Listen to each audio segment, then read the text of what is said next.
Hello and welcome back to the Spots of Wisdom podcast. It has been a while. Been I'm ages. It's been ages. So I'm Shannon. I run Spot That Dog based in Bristol. I'm Jade and I run that dog based in Wrexham. So hopefully it being a while, hopefully we've still got some committed followers. Hopefully we've got some new ones. We've had a bit of a break just where we've been so busy and not had any time to fit in any recording episodes, but here we are today. Um, so Jade, how have you been?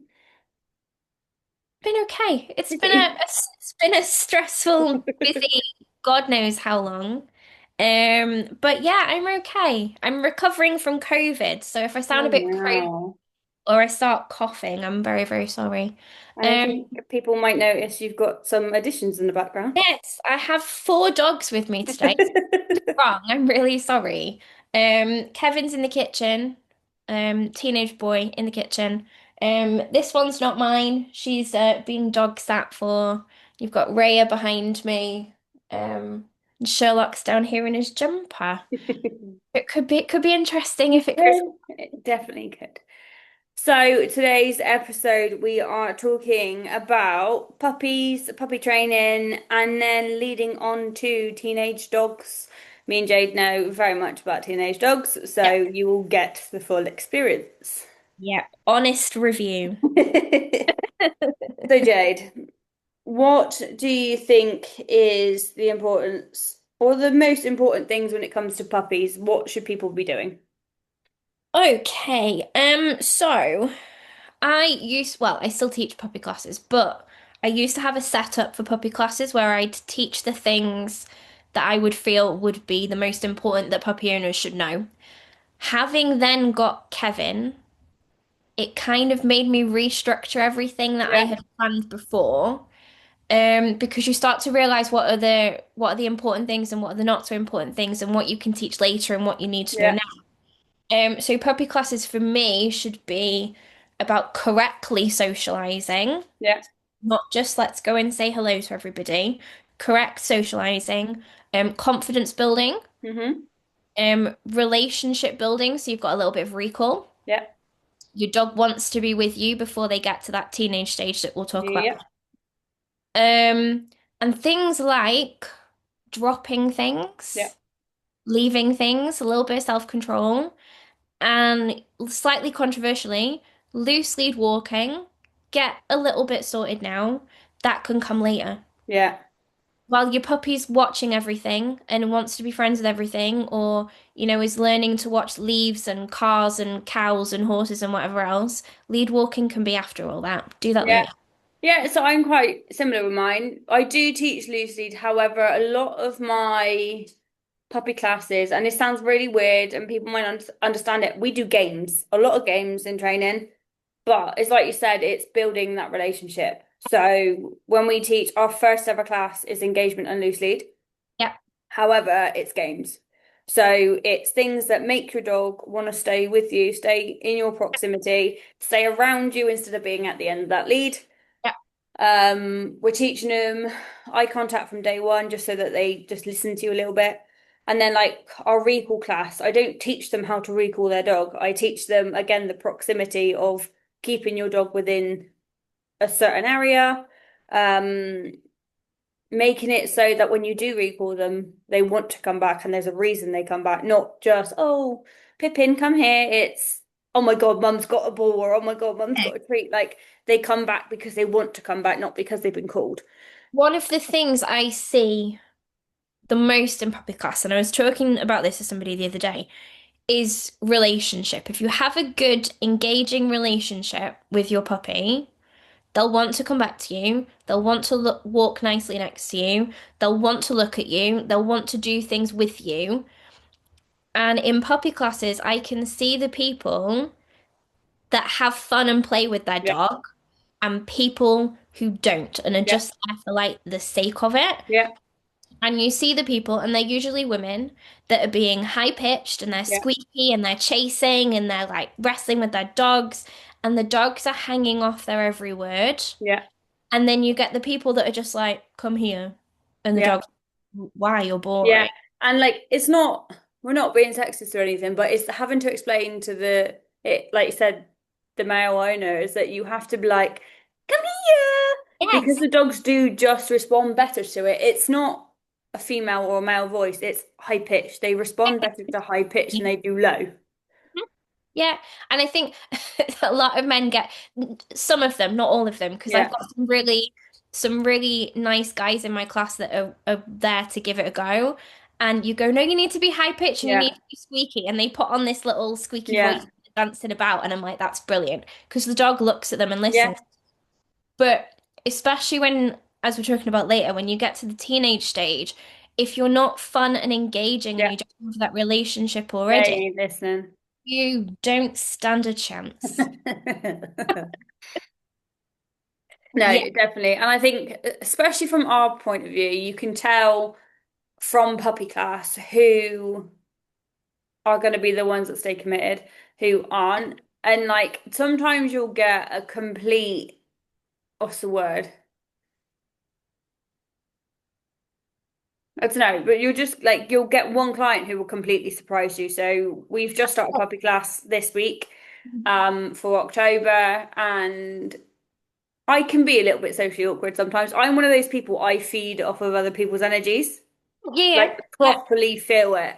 yeah, And we've got a small class this month, so we've only got two dogs. One's a man, one's a woman. yeah, And I was just like, oh, okay, we'll see how this goes. And actually, the man with the dog absolutely smashed the training. yeah. And Mhm. 15 minutes in, I was like, oh, yeah, the dog's really, really smart. And it's like, no, you're just a really good trainer. And I was like, oh, okay then. Just that's fine. That made me feel better about myself. But like, you can tell the ones that are, like you said, a bit not committed, but a bit Yeah, more into it than the others. And I yeah. think a lot, I don't know about you, but I get a lot of emails at the minute when they're like, oh, yeah, I just want to do some puppy class training with my dog. They know how to sit, they know how to give paw, they do this and the other. And I'm like, we don't, I do teach tricks, but at the end, very, very end of the course, um, I'm like, that's great. We don't do that. That's in the nicest way. Tricks are beneficial, but I would say at a later stage in life. Yeah, yeah, yeah. So as a Well, puppy, yeah, tricks isn't it? aren't important. Yeah, yeah, yeah. No, I get that completely. So I can tell, similar to what you've just said. Um, so my typical puppy classes maybe between maybe 6 to 8. I don't have any more than eight. Yeah, 6 is usually like an average. And without sounding awful, I look around the room at the 6 to 8 people that have brought their dogs, and you can tell immediately who's there for the right reason, who's there because they think they should come to a yeah, puppy, and who's not going to finish the course. yeah, So I have people that sometimes don't finish the courses. yeah. I've had a And that couple. first week, I can be like, well, they're not going to finish the Yeah, course. Yeah, without that sounding I've rude. had a couple. I've had one Hmm. where 2 weeks in, Yeah, they said they're sending the puppy to a residential training. yeah. Hmm. 2 weeks in, they've had the puppy, what, 3, 4 weeks? Hmm. And it was too much. And I think, again, that's why we're here and that's why puppy class is so important, is that people are like, oh yeah, they bite so much. How do I get them to stop biting? And I'm like, that's puppies. It's a That's puppy. normal behavior. Like, yeah, okay, don't feel great. It's very normal. Get them into a routine, make sure they have a nap. I say treat it like a baby. Have you fed them? Have you watered them? Have they been to the toilet? Have they done this? Have they done that? Are they tired? If you've done all of that, they're probably tired. Put them in for a nap. Yeah. Job done. They'll stop biting. Yeah, 100%. So I usually, so at the end of my first class, my first puppy class, it's always the same. We do a sit and a down, because usually they have a sit already. Most people have a half-hearted attempt at a down at home anyway. So you have a down. We do some lead walking, but not in the traditional sense. It's more Yeah, like fun and looking and turning and changing direction and all that yeah, kind. We do a little bit of a stay or a leave it so that yeah, they've enough to practice at home.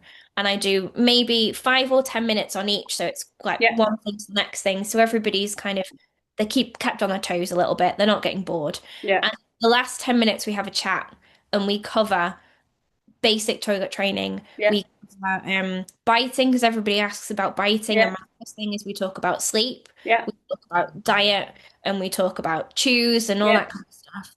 Um, And by week two, people come in and they go, they're still biting, Yeah. or we've not cracked loose lead Yeah. wall. And I'm like, it's a baby Yeah. and you've got a puppy. And Yeah. it's usually, without sounding awful, people with working breeds. So your working Yeah. cocker spaniels, your border collies, all that kind of thing. And they're like, oh, we're really struggling with lead walking. We're really struggling with biting. They don't have an off Yeah. switch. And I'm like, you've bought a working cocker. Yeah. And that's another thing is people don't realize actually how quickly they can start certain types of training as well. Like if obviously if you follow us on Instagram and all that, you would have seen it, Jade, the Fox Red Lab puppy I had the other week. Oh, So yeah. he had a solo puppy training session and his last class we taught him gun dog games. Yeah. Because like this is something that is going to benefit you from now until the rest of his life. Yeah. Like it's not it is important and it's not important. Like you're not gonna go, you might not go and put him on the shoot. It might not matter in that sense. However, it's the thing that your dog is bred to do. Yeah. So it's gonna hit that drive that he's got. So that's the sort of thing that we can offer as trainers is right, you might have come to class with a border collie that's causing havoc at the minute, but we can offer you those tips, those training, those exercises that can suit that you won't get if you don't go to class. You've seen these breeds like 300 times over. And now I get a lot of mouthy German Shepherd Yeah, puppies because they're German Shepherds and they yeah, like to mouth things. And so, when you come to me and you go, oh, my German Shepherd puppy is biting me, yeah, I've seen it 300 times before. yeah, So for recall, we might use tug toys. yeah, That might be the reward yeah, because the dog likes to bite things. And people look at me like I have two heads and they're like, yeah, oh, why? I'm just going to use this bag of yeah, biscuits I've bought. And I'm like, no, I've seen this before. Your dog likes to bite things. Don't fight them on it. yeah. Use it. And people don't understand that harnessing the energy type thing, do Yeah. they? Like it's they've got a need that needs to be filled, Yeah. so fill it. And Yeah. then once it's filled, right, so your dog's hungry. How do Yeah. you fulfill that? You feed it. Is it still begging for food after? No, because it's full. Like Yeah. it's the same. Your dog wants a bite. Let it bite something in a controlled manner. Stop It's not fighting going to bite it. again. Yeah. You've got a spaniel that wants to sniff things. Yeah. Use it. Yeah, it'd make your life so much easier. It gives yourself less of a headache. I I did just, yeah, Kevin. Kevin loved when he was a puppy to bite things yeah, and pick things up and like carry yeah, them. It was stuff that he shouldn't have. yeah, So instead of, punishing him or correcting him or going, oh my God, what have I done? yeah. I taught him a retrieve. Yeah. Did you see the video of Bucky the other day digging in the garden when he was a little fat potato? Yeah. So Bucky loves digging. Absolutely loves digging and has done it from day one. So when we went to Cornwall on the Yep. beach, what did we do? Anytime we found a hole, Bucky dig dig, dig dig. And he's like just digging away and he loves it. And again, it's that thing like I'm not precious about my garden in the slightest. The garden is the dog's garden. We don't care about it. Um, but realistically, I don't want to walk around my garden and fall down a pothole. Oh, That's not ideal. Or I don't want him digging into next door's garden because we've got a fence in between. Like the possibility's there. yep. But if I give him somewhere he can dig and he knows that cue now, he knows what dig dig means. Yep.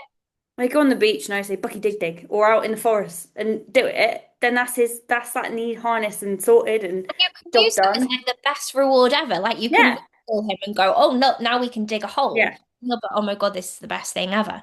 But again, you won't know that if you don't go to a no, professional. yeah, You've never had that behavior problem yeah. before or And that it's breed before. yeah. I find it's those little questions as well when, so what was it I did the other day? It was something about when to reward. So, my dog's barking at me. So if I give him a treat, are you not rewarding the bark? And I'm like, it depends when you're doing it. Yeah, So, but that's the information you won't know if you don't talk to a professional.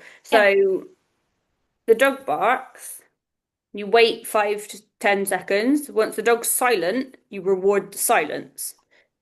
I try to explain this might not be correct in a sense, but when the way other way I'll explain it does make sense. I say they semi have a fish brain. Yeah. Those 10 seconds pass, your dog ain't going to remember his barks, and that's not what you're rewarding. Yeah. You recall a dog, you get it to sit, you reward it. Yeah. You're rewarding the sit, not the recall.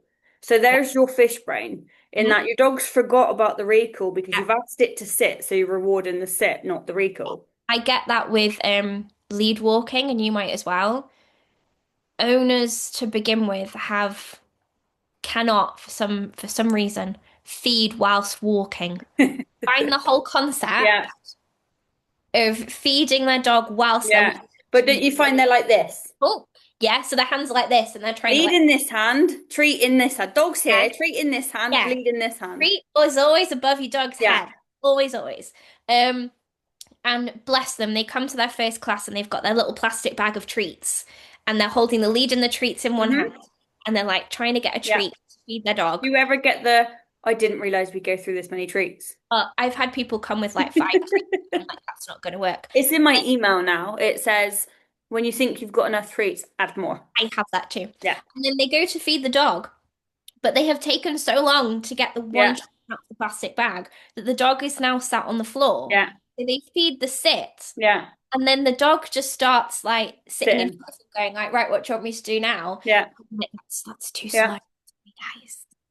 Yeah. And that's what we do as trainers, isn't it? Like, especially if you've got a smaller class, like you'll find me in a class. So say I've got a boy girl and a girl dog, Yeah. boy dog and a girl dog. Yeah. You will find me, I'll be watching both of them, and then when you do it right, I'm like, yes, good boy. And then, oh, good girl. Like Yeah.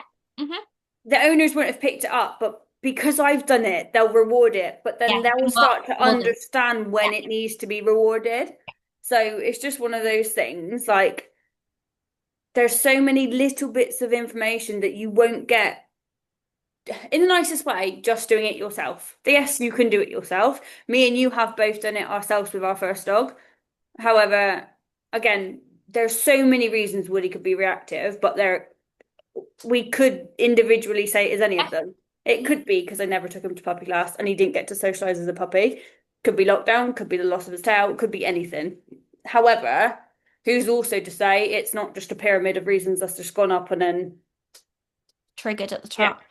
Something I do for puppy class as well, which usually gets a few giggles. It usually helps because you go into your first puppy class is stressful. yeah, And I get that completely. yeah, And you're in a room full of new people. You don't know how your dog's going to behave. yeah, You're trying to listen, or you might have brought your kids with you, and you're yeah. like, oh my God.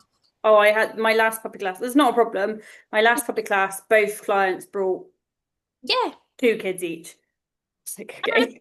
I like get them involved. They can go Yeah, pick up phones for me or something. yeah, Um, I will demonstrate how they're doing it wrong, if that yeah, makes sense. So yeah, with lead walking, I have a lot of people that hold the treat in just slightly the wrong place. yeah, The puppy's kangarooing as they're yeah, walking. So I go, well, if you want your dog to jump, this is where you're going to hold the treat. And I'll demonstrate with a puppy and it's jumping up. yeah, And I'm like, and if you're just going to move your hand this way and this way, yeah, and they're like, oh my God, my dog's walking yeah. nice. And it just kind of eases the tension a little bit because And actually, it's so what wrong. I did it this time in particular, because the clients I've got at the minute who brought their kids are old enough to understand what we're talking about. So I went, right, kids, watch the dog and just pay attention a minute. So we were doing the 1, 2, 3 game for loose lead, where you drop the treat on three and then you count. I'm like, watch the dog because after your dad keeps doing it, your mum keeps doing it, you'll see that after a little while, the dog's just like, I'm ready. Yeah, And I'm like, watch, just pay attention so that when you're doing it at home, you know when that's ready. And it does help having other people there in that kind of sense I because think you can figure it out. I think more classes should have kids in them because the kids, I don't know if you've noticed this, the kids tend to listen to you more and pick up on where people are going wrong. So Yeah. of times I've had people's kids go, no, she said not to do Yeah. Yeah. point and go, you should have fed that Yeah. one. And they're just kind of hanging on your every word. Yeah. And like, we should have kids in every class. It's got to be a certain age range though. Like I ain't got anything wrong with kids, but you've got a certain age where they are just messing around. Yeah. Hmm. Or which is fine, that's what kids do. There's nothing Yeah. wrong with that. And actually it provides a good distraction for the dogs. Good for puppies as Yeah. well. saying hello. But then, like you said, then you hit say 9 or 10, and that's when they start listening to everything that you've Yeah. said and And are they're really just keen to on get top of it. involved. They're like, oh, can I go and pick up the cone? Can I move the chair? Yeah, of Yeah, course you can. Off yeah. you go. Yeah. And But that's what we did with the Fox Red Lab on the very last one when we started doing the gun dog training. I got her involved, and I'm like, right, here's two hula, like the little hoops. I might yeah, put one there, put one there. You put the treat in whichever one you want to do it with, yeah. and then we've got to send the dog to do Yes. his retrievals and stuff. So it like yeah, it's helpful in that sense. And that's what's the nice thing I think as well, like when you about going to puppy class Yeah. is dependent on who comes, whether it's mum and dad, whether it's mum, dad, kids or whatever, it's Yeah. being able to get them all involved so that it's a family thing to do. It's not as if mum's just gone and taken the puppy to puppy training and she goes home and she's the only one that does it. It's getting the whole family to understand why. Because with that, again, going back to that Fox Red Lab, the whole family came one day, and it was like the dad's birthday and something, and he had the best time. He was so happy to see how much the dog It could should do. be.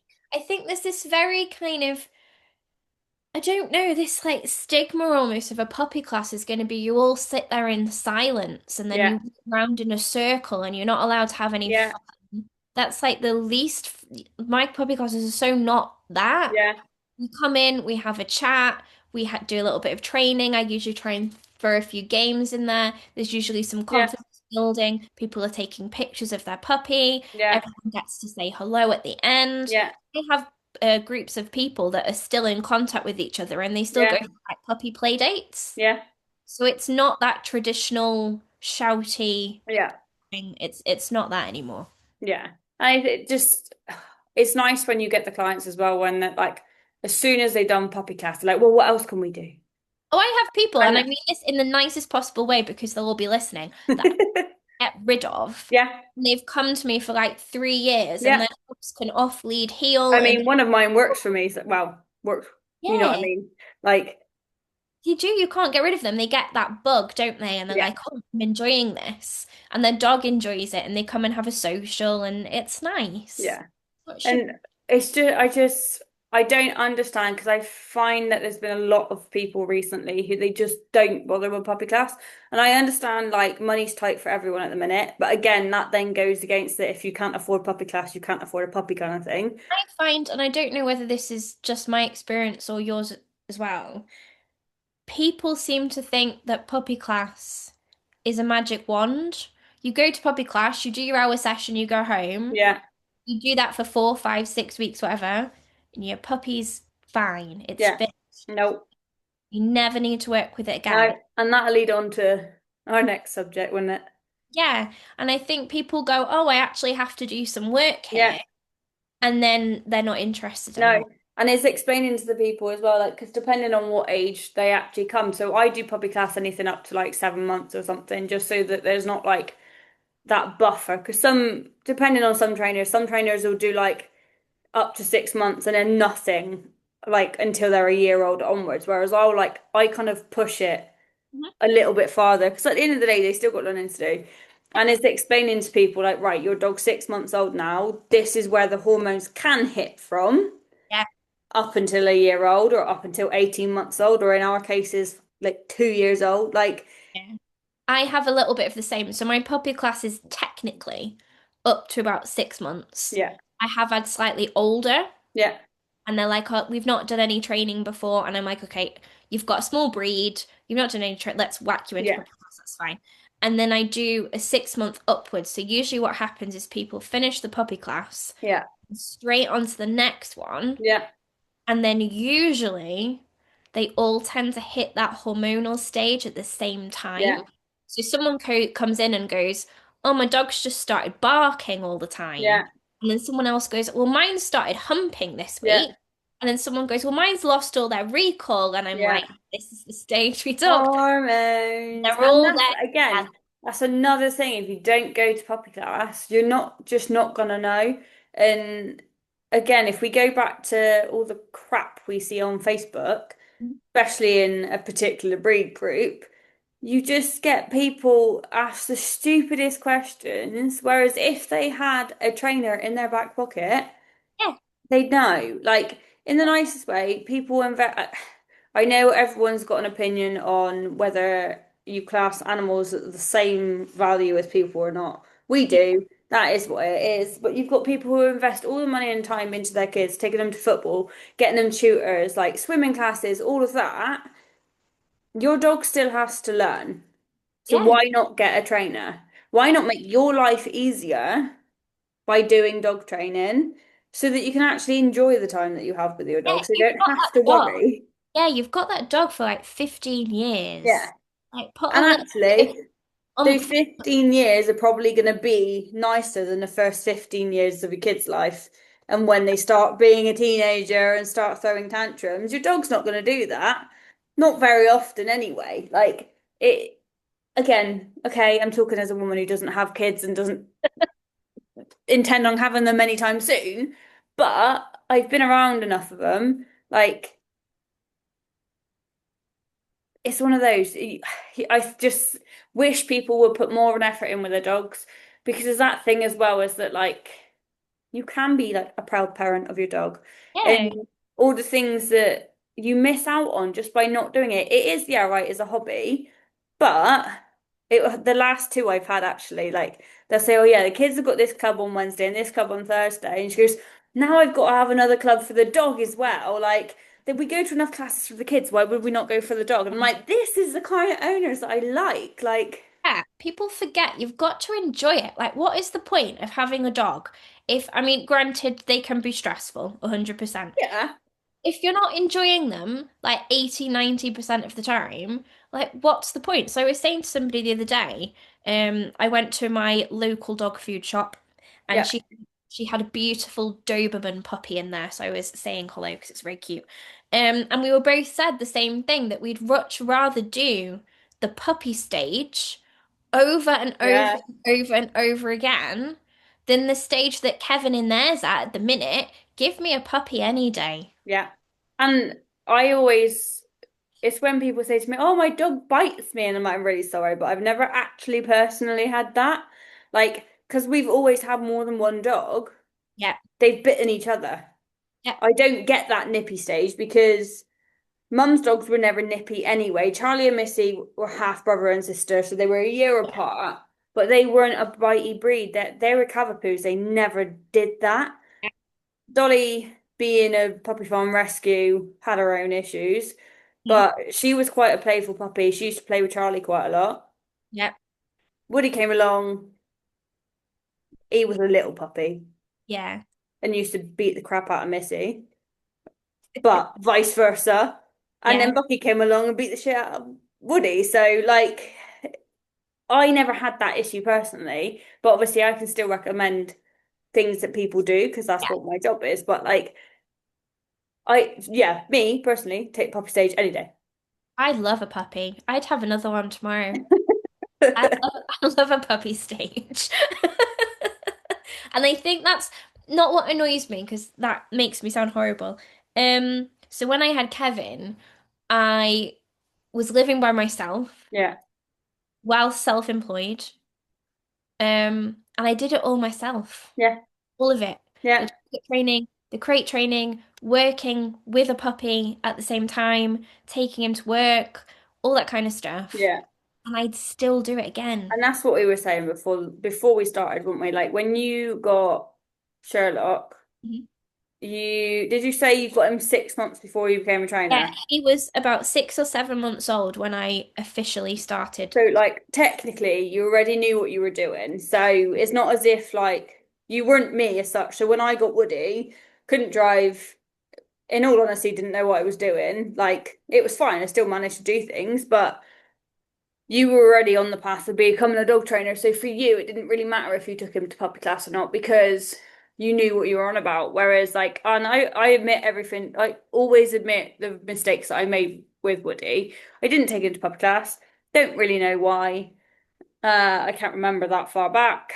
But I did take him to obedience class probably 8 to 10 months. Yeah, Um, he hated it.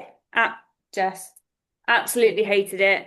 yeah, And then we went on to agility because it was something that he enjoyed. And actually, his obedience and stuff got a lot better from there. And like we were saying about with the stuff with recall and a dog wanting to do things, again, we got to bear in mind that Woody's reactive. Yeah, If I let him off in a field, he'll just run around in a circle and he comes and checks in and he runs around in a circle. He comes. I'm not the kind of person that constantly calls my dog. It's only if they go a little bit too far for my liking that I'll call my dog back. But he offers those like the check-ins on his own. yeah, And for a reactive dog, like I wouldn't let him off with a dog anywhere near. yeah. But like if there's one at the other side of the field, I know he's not going to go anywhere. He's not the kind of dog that seeks it out. Um, but for a reactive dog to be able to just be off lead and do check-ins and not an issue, it shows that It's so value, doesn't it? underrated. Like, how many people do you know that just go to a field and unclip the dog and go, right, see you Yeah, later? Like, and I find that I'll use mine as an example. yeah, So, the boys, exactly the same as you've just described. yeah, Like, Sherlock, I mean, he's here. yeah, I can't get rid of him. Wherever I am, he is. yeah, Kevin's pretty much the same. yeah, I wouldn't trust him 100% if he saw another dog or a squirrel or something. He's a teenager. He yeah, has good days, he has bad days. So he's long line managed. That's fine. yeah, So behind me here is a completely different ball game. yeah, Like she's happy at the other end of the field, yeah, sniffing out a rabbit or digging a hole. She couldn't care less where I am. yeah, And that's not just me no, specifically. She's kind of like that with Sean. yeah, She's kind of like, all right, well, I'm just doing my thing. I'll come and find you in a minute. yeah, And I don't know whether that's because she's been brought up differently, whether yeah, it's the breed, whether it's because she's a girl and I've got boys. I'm not sure. yeah, But they're completely, completely yeah. different. And again, every dog is going to be different. And that's another thing, like why having a trainer comes in beneficial because, yeah, right, we can give advice that suits as a whole, but depending on the trainer that you go to, so I always say I work and I give advice on the individual dog.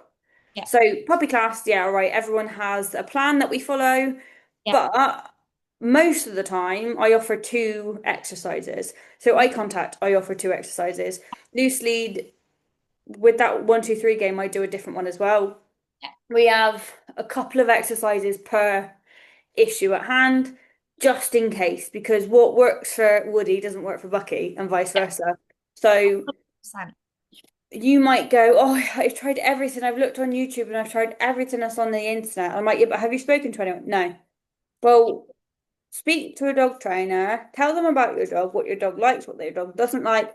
The likelihood is they're going to give you an exercise that is suited to your dog rather than a 100%. blanket. I have, I teach a lot of Cocker Spaniels, which Yeah, is fine because I like a Cocker Spaniel. I have a specific adaptation to lead walking, yeah, specific for Spaniels. yeah, So I'll explain the whole thing to like yeah, sit to the puppies and I'm like, get on with it. And then everyone starts and I'll go and see the Spaniels and I'll be like, I just want you to do this instead. yeah, And it makes all the difference. But again, I'm not going to teach a German Shepherd in the same way that I teach a Collie in the yeah, same way that I teach a Spaniel. yeah, But again, if you're watching a YouTube video, yeah, that's not going to adapt it for yeah. you. And I've had it. So one of my current clients who comes to socialization quite a lot, they've got she's not a year old yet. She's only about 6 or 7 months old, a Rottweiler. And their first trainer they went to Mhm. was a gun dog trainer Yeah. who Traditional specifically gun dog trainer. traditional gun dog trainer, Yeah. which I get because gun dog trains is in a certain way, isn't it? It's not adversive, but not force free. Depends where you go. Yeah. Same with any dog trainer, I guess. Traditionally, it's not force free in the nicest terms. And I don't know whether they've just gone with the idea that being a big dog that way isn't Yeah. going to work, what that way was. But actually, his training didn't work. Mhm. They've come to me, and as far as I know from my feedback, Yeah. me giving that tailored advice to her off of what we've spoke about has been better. So she was a very, very bitey puppy. So again, we've done bite work. So Yeah. teaching her to bite on cue and release on cue and doing that instead of Punishing her for biting. grabbing hold onto the arm and stuff like that. Like she has a specific toy that gets left out so that when she feels overwhelmed or excited, she goes and gets that toy. They can force a tug game, not force the tug game, but you know what I mean? Like Yeah. implement a tug game, gets all that energy out, and then she's fine. Yeah.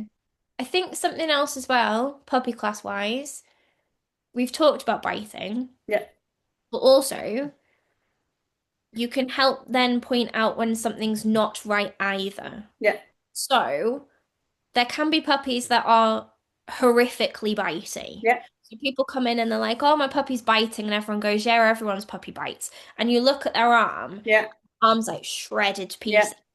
Some puppies are like that. yeah, But then I've had a few recently where actually having a chat to them, it's come to light that there's probably some health issues going yeah, on because it's not normal. yeah, So I've got two, I think I've got two, I think they were in the same puppy class actually. yeah, Um, but they've both now got underlying health issues that have probably been there since day yeah. one. And that's the important thing on our end, if anything, is asking those questions because I've had two complete different Rottweilers, different age, everything Yeah. from that one I was talking about. It turned out these two were sisters. Yes. Um, there's no smiling, it's not a good story. No. One has been put to sleep Yeah. because there's was some possible neurological or Yeah. hormonal or something, and she just would not stop biting. Mhm. Lovely, but couldn't control herself. Like there was not an option. Yeah. She couldn't do it. They tried everything under the sun. They'd Yeah. done holistic, they'd done behavioral, they'd done medication, they'd done everything they could, and nothing. But we also, what I found out from the other owner Yeah. was that at 2 or 3 weeks or 2 weeks or something, the mum sat on one of the puppies. We don't Yeah. know which one. Yeah. So it could be highly possible the one that got sat on was the one that's been put to sleep because you know as well as anyone who knows anything knows that if your brain's deprived of oxygen for long enough, it causes neurological damage. So it's that important thing of asking the questions just in case there's certain things that as an owner, so like first time dog owner wouldn't know. So Yeah. I'll ask questions about did you get it from a proper breeder? Are they KC reg? Are they not? And like I wouldn't have asked that before I got Bucky, but it's just one of those things now, isn't it? Like the more you learn about dogs, the more you look into things, the more you see different things. Again, I've got a dog from a puppy farm. I didn't buy her from the puppy farm. I bought her from a rescuer. But you look at Dolly, she has panic attacks Mhm. to the extent she can't walk Yeah. because panic attacks can take over the body. Um, So that's a question I like. You need to ask, where did they come from? What kind of place were they brought up in? Like, was the mum under it? Like, all of that. That's the Yeah. important things to ask that if you don't have a trainer, you might not understand. And if your dog does end up with issues, you're not going to know about because you haven't asked those questions on early enough. And like, obviously, before I got Bucky, I was a trainer anyway. But before he was even born, I was in contact with two breeders for about a year Yeah. to try and suss out how they bred the dog, um, the background they were in, what kind of house, what kind of farm, like this, that, and the other. And that's what I would like to see more with people is, and I have had a few recently where they're, oh, my puppy's not coming until this Yeah. date, but I want to book on. And I've that's had what I like to see more of because yeah, people are pre-planning before they've even got the puppy. had one the other day, and I turned up, and so they'd had the dog. I think it was a week. It wasn't very long. I think it Yeah, was a week or a couple of days. They had stair gates set up everywhere. They had a yeah, crate set up everywhere. She had a list of questions for me. She yeah, had a list of information the breeder had given her. yeah. List of potential foods she wanted to ask my opinion about. Um, I got in, I sat down, she told me why she picked the breed, Yeah. why she picked the breeder. She told me how her first night had been. She ticked off everything that she had read. And I sat there and I looked at her and I went, "Oh my God, I think I love you." It was like, "Why? What have I done?" And I said, "The research you have Yeah. done is Yeah. amazing." And she went, "Well, surely everyone does that when they get a puppy." And I Nope. went, "No, No it's one does. rare and I love you." Um, yeah, she's a brilliant lady. I absolutely love her to bits, and her dog is super cute. But it that should be the norm. Yeah. That should be me coming home going, "Oh, I No. had a really nice one-to-one today," because someone had actually researched their Yeah. dog. That should be normal. Yeah. And it's without like breed bashing, the problem you do get is like um with all it's always going to come back to doodles in the nicest way. But you get the people when I've got a cavapooch. Right. So in the nicest way, your dog isn't ethically bred. Whether you like it or not, it's not. That's there's no way to do all of that good research with it being a mongrel at the end of the day. Like, Knowing okay, how much of what you're gonna get. yeah. And okay, nowadays you technically have professional cavapoo or cockapoo breeders because it is now at the point where it is 10 generations down the line, 15 generations down the line. So yes, you can have a proper cockapoo doodle breeder, but again, if we're going to cross into the mongrel line, whereas three or more breeds, that's just not the case. Yeah, And there's only so much research you can do when you've got a crossbreed. Like the only one that I kind of stand by is a yeah, Sprocker yeah. because Sprockers are still a working breed. Mhm. Generally, they're bred so that you've got the best of both of a collie and a not a collie, Yeah, cocker and a Springer. They're not two extremely different breeds, yeah, and they are still bred to do the same sort of job. yeah, So I can get on board with a Sprocker, but there isn't like most original purebred dogs have a background. They yeah. have something they were bred to do. Cockapoos, cavapoos, golden doodles, they don't have a background. Yeah, but people Jess. forget that a cockapoo is Jess. two breeds Jess. that Seconds. the bred go on. Carry on. Yeah, people forget that a cockapoo itself is not a breed. It's from two other breeds. So in that first puppy class where I'm like Yeah, out of interest, does anyone know what their dog was originally bred for? And the collie people go, "Oh, well, they yeah, were with sheep and all that kind of stuff." And the cockapoo people sit there and they're like, "Oh, I don't know." yeah, All of them. I'm not tarring them all with the same brush, but I'm like, well, you've got two working breeds yeah. there, and they just see a cute little fluffy Yeah, thing. and it's not that we're hating on the breed because it's not that I'm gonna bash you They're a about your dog. It's cockapoo. not that I'm shout like I don't dislike your dog. I don't think your dog's a bad dog. It's just that unfortunately, crossbreeds, majority of the time, are an unethical mix. They have been bred uh, for someone's own purpose, not to better the breed, not to continue a good lineage.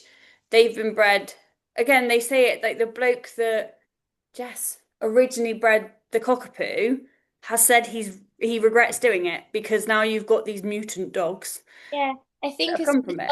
well, people try and cash in, don't they? So Yeah, unfortunately, because they're cute and they're fluffy, and people want that cute little fluffy dog, which I get. It's very easy to then, well, to get that wrong, breed them for the wrong yeah. reasons, make a whole lot of And money. you look at some of the crossbreeds now, and they're like double the price. Granted, I bought Woody 8 years ago. He was £600. Okay, he's not KC. He wasn't a nice registered dog, But he was purebred and he was £600. And again, granted, with time you get inflation, and Bucky was a lot more than that. But he's Casey registered. He's from a proper breeder. You've got cockapoos, you've got cavapouchons, you've got all these triple breeds Yeah. that are 3 grand, 4 grand, 5 grand. Like, The most I've had in a class was yeah, £7,000. I seen a bulldog at one stage that was 12 grand. Not being funny, that's like It's going a to cost you really that. good competition horse. That's not like a donkey. I could buy a flipping Grand Prix riding horse for 12 grand, not a dog. Like, If I was spending 12 grand on a dog, controversially, I it don't would want it to be live to one that 90. wouldn't be able to breathe. That you're going to have to Yeah, spend 12 grand 12 to grand to fix it. breathe. And this is the thing again, like, if you talk to a trainer when you think about getting a dog, Yeah. they might be able to help you make the right decision. I wish people would do that. I so wish people, even if they just message me for some advice, like that's fine. Yeah, I would be more than happy to do that. But there's only been like two clients ever, I think, that have messaged me before they've got their puppy. yeah, They've gone, this is what I want. yeah. This is what I want to be able to do with it. Is this the right breed? Maybe this is something we need to cash in on, Jade. Put it on our website. Thinking about getting a puppy? Yes. Message us now. Messages and we will give you our honest That's opinions. all you need to do though. You need to just like find a local trainer in your area, look at their Facebook, look at their social media, see if you like them, and then message them and like, right, in the next 6 months, I'm looking at getting a dog. I don't know what breed will suit me yet, or I'm looking at a Dalmatian, but this is my lifestyle. Do you think that will suit? People would be more than happy to Solves give so you advice. many of my problems in a training capacity if Yeah, people would go, should I get a spaniel or yeah, should I get this? yeah, Because then in 3 months' time, when you've got it and you're tearing your hair yeah, out because it's not the dog for you, yeah.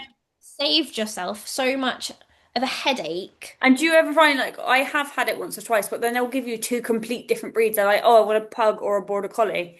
And you're like, right, so you're either gonna have one that can't breathe or you're gonna have one that's gonna rip your house Yeah. like to shreds. Find a lot of Do people, you which make, prefer vet's bills or do you like having money?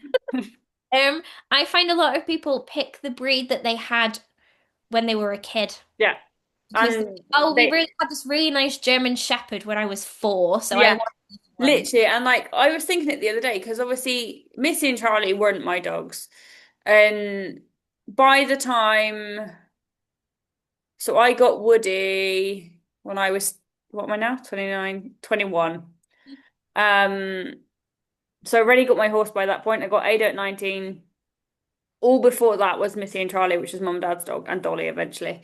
Yeah. I didn't really have much anything to do with that. It was I'd walk them because they were three little dogs that could be walked together. But training wise, I had nothing to do with it. And again, now I wouldn't get a crossbreed other than a sprocker anyway. But you don't generally your kids don't get involved that to a big extent.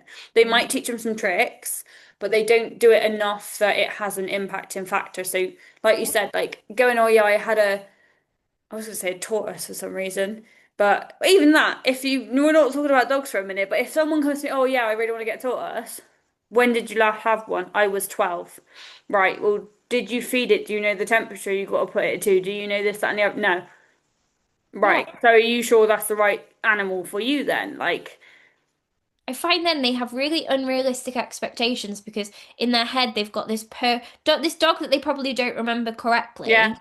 And they're like, oh, it was so amazing. You know, I could walk it and I could sit on it and I could do this with it and I could do this with it. And then they take home this puppy that's yeah, completely different. And they're like, oh, well, this wasn't like yeah. it And before. even like we get that with adults sometimes. Oh, she's completely different from my other border collie. I'm like, that's because it's a different dog. Yeah. It's, Complete different dog. The dog that you had last time died at 15, 6 years ago. So yeah. it's a complete different lineage. It's a different generation. the times have changed since then. At the end of the day, you think any of the dogs that were born and raised before lockdown are completely different. And I say it to people now. There's something feral about any of the dogs that have been born in the last 3 years. I'm not joking. I They're have one. feral. And you know, because I've got one and you've got one. There's something different about the He's dogs that have been born wild, in the last few years. They're wild, just chaotic. overconfident, Yeah. wild. Yeah, I love it really, but yeah, Yeah, it's just one of those. We're pulling our hair out at the end of the fucking day. That's why my hair looks like a rat's nest because I'm I like, just don't have the time to bother. Don't care. I've got other things to worry about. Um, but no, all of it can be solved just by talking to a trainer. And again, like as we come to the end of the podcast, like there's I just think people don't understand actually how enriching, I said to loads of clients, how enriching training can be for you. Like, not for the dog, for you. You build this bond with this dog and you've got such a better relationship. I say to people all the time, like, if you're not going to do any training in general, just do tricks. Because the relationship you can build, like I said, in puppy class, I don't teach tricks. But as dogs get older, I think it's just something that can keep you going, keep you having that bond, I, something, building the relationship and having fun with your yeah, dog. having taught trick class, and it's my favorite thing ever. Um, because people feel it's bizarre. No. People act differently in a trick class. I No. can have people that come to a puppy No. class and then come to a trick class, and their behavior in the trick class is so much different Yeah, because they're engaged. class because they're like, oh, well, it doesn't matter if my dog can't do the high five, or oh, it doesn't matter if we Yeah, don't quite get the roll over. yeah, Right? But when they're in puppy class, they feel this pressure. yeah, My dog needs to lie down. My dog yeah. needs to walk. And My then when they can do these little weird tricks, they're just yeah, so happy about it. yes, Like it's all the stupidest things, but they that you can pick it never up do. and they're happy about it. Yeah. And then they come to trick class and the dogs are excited and wiggly and they're like, "Oh my God, look, my dog's just played dead." And you're like, "You're never ever going to use No. it out there." But it's that relationship and the dog usually is off the lead by this point Yeah, because the owners are feeling yeah, quietly confident and they've dropped the lead and all the dogs are working where they're supposed to work. yeah, Then right at the end you go, "Guys, all of your dogs are working yeah. off lead in the Yeah, hall." and I got a video of Bucky in one of my trick classes, and he's led on the stage, and I walk all the way to the other end of the room. He's got two dogs either side of him, and he's just led there, staring at me, not paying attention to the other dogs. And I'm like, oh, this is the best day ever. Like, and it Yeah. does when it's stupid, but when your dogs can do just these weird tricks, it's the coolest thing in the world. And it's like, my thing is getting them to go in a middle just from standing. Like I don't have to do the lure. I just say Bucky middle and he goes in and I'm like, it's so exciting. Jed, shut up. I teach a middle in puppy class. Yeah, I do too. That's on Um, my last week. and I think I teach it on week 2 as part of the I recall. do functional tricks on my last one. Yeah. And it's the thing that people go home and practice the most. Yeah, So people will come in and go, "We've got the middle." And yeah. they'll Well, show recall. off No, they didn't come back, but we've got middle. Right, the middle. And it works really well for recall because Yeah, people don't use it wrong. yeah, So with recall, they shout them to tell them off, or they recall yeah, them to put them in the bath, or middle's just a show offy one. yeah, They use everything. yeah. And so it never loses its value. No, definitely. Right, I think we're gonna have to call this one an end for today. But basically, the message is get your dog in training, go to puppy class, and then don't stop. Just keep going. Going forever. Keep going. Not, we don't want your money. We just want you to train your dogs. Train the dogs. Train the dog, guys. Right, thanks for listening, guys. Thank Like, share, you. and subscribe as always. Bye bye.